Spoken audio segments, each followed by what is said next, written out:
जय हिंद। आप सबों का हमारे सीखो जगत चैनल में बहुत बहुत स्वागत है। तो चलिए दोस्तों, आज टेंस का पार्ट 3 लेकर के आया हूँ, जिसमें मैं आपको प्रेजेंट परफेक्ट टेंस के बारे में जानकारी दूंगा। तो चलिए दोस्तों, शुरू करते हैं।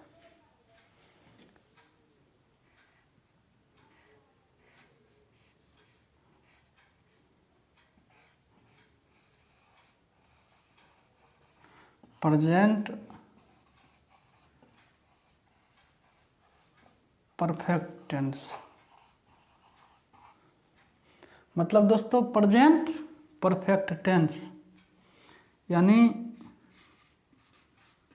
पूर्ण वर्तमान काल।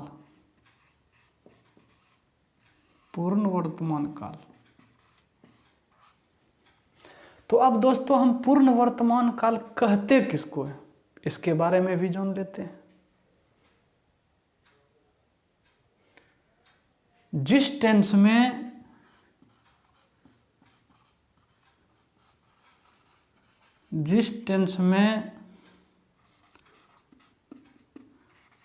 हमें यह पता चले कि कार्य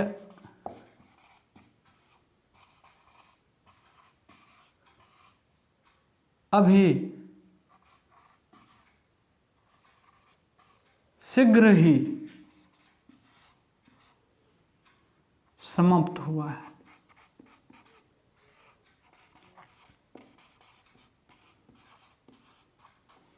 तो इसे ही हम दोस्तों क्या कहते हैं, प्रेजेंट परफेक्ट टेंस। जिस टेंस में हमें यह पता चले कि कार्य अभी शीघ्र जो है समाप्त हुआ है, तो हम उसे ही क्या कहेंगे, प्रेजेंट परफेक्ट टेंस, जिसको हम हिंदी में क्या कहते हैं, पूर्ण वर्तमान काल। तो दोस्तों चलिए अब इसको जो है पहचानते हैं। पहचानेंगे कैसे?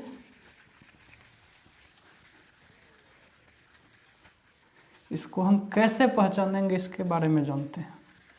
चलिए इसका पहचान देखते हैं।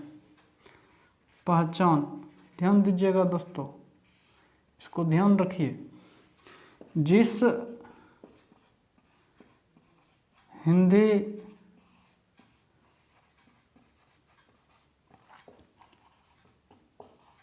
वाक्य क्रिया के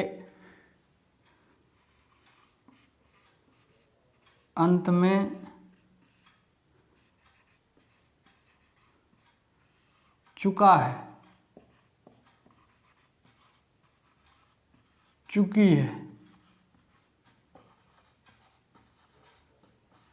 चुके हैं इत्यादि लगा रहे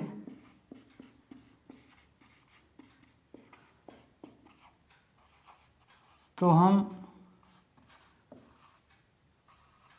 समझेंगे कि यह प्रेजेंट परफेक्ट टेंस का वाक्य है। ध्यान दीजिएगा दोस्तों, जिस हिंदी वाक्य क्रिया के अंत में चुका है, चुकी है, चुके हैं, इतना चीज लगा रहेगा तो हम समझ जाएंगे कि यह प्रेजेंट परफेक्ट टेंस का वाक्य है। इसका ट्रांसलेशन बनाने के लिए हमें प्रेजेंट परफेक्ट टेंस के नियम का पालन करना होगा।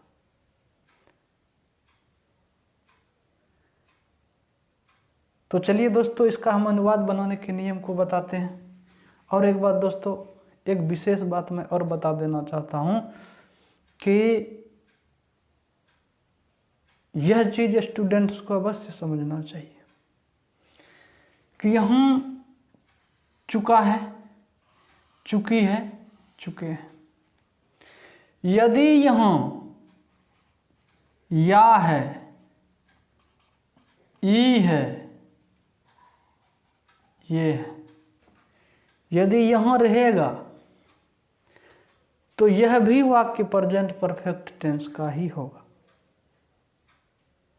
यही स्टूडेंट गलती कर बैठते हैं कि प्रेजेंट परफेक्ट टेंस के वाक्य को पास्ट इंडेफिनिट टेंस का वाक्य समझ लेते हैं।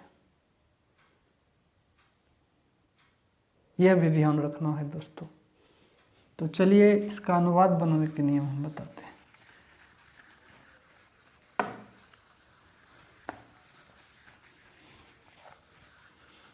इसका हम अनुवाद बनाने के नियम को हम बताते हैं।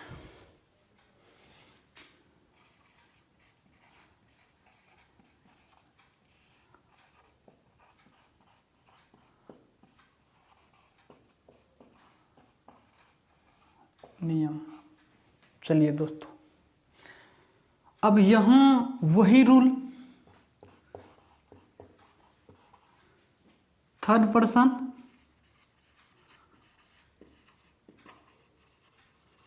सिंगुलर नंबर,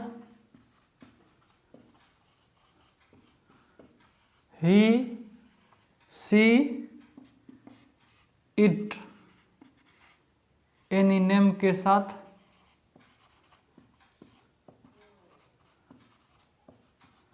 सहायक क्रिया,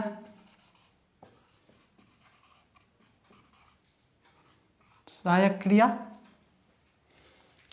हैज का प्रयोग करेंगे। क्या करेंगे? हैज तथा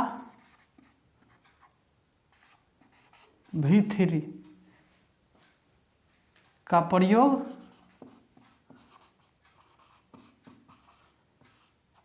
और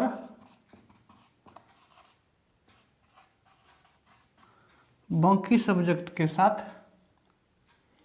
बाकी सब्जेक्ट के साथ सहायक क्रिया,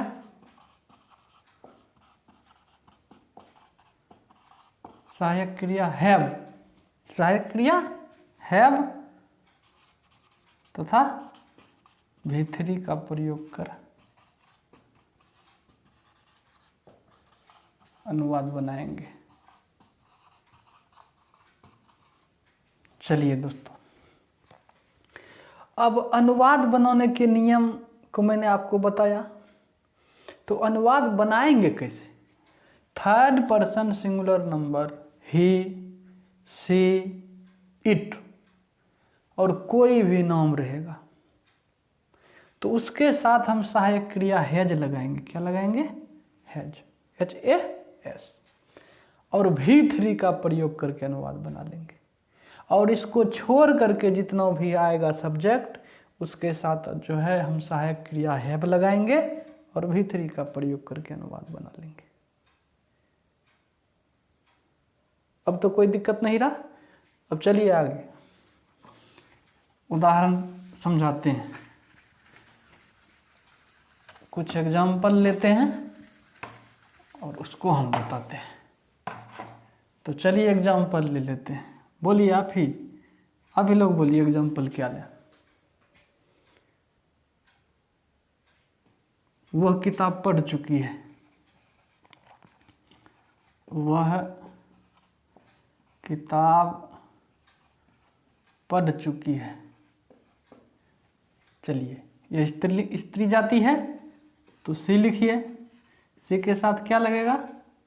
अब जानते हैं हैज, अब V3 का प्रयोग करेंगे read a book. She has read a book. Mohan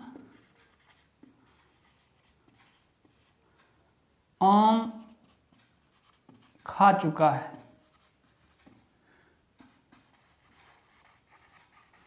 Mohan has eaten a mango. Mohan has eaten a mango. मैं गीत गा चुका हूं।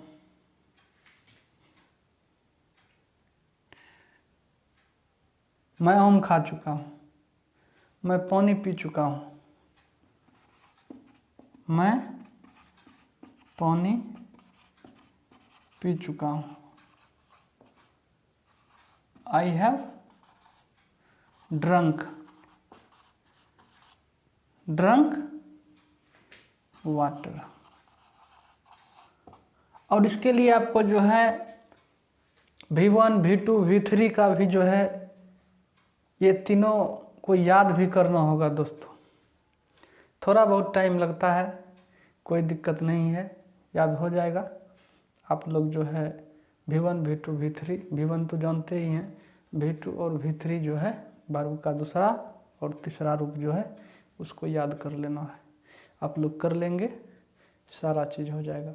और इसमें भी जो है नकारात्मक वाक्य का जहाँ तक बात है तो इसमें भी सिंपल सी बात है, नोट सिर्फ लगाना है, काम आपका हो जाएगा।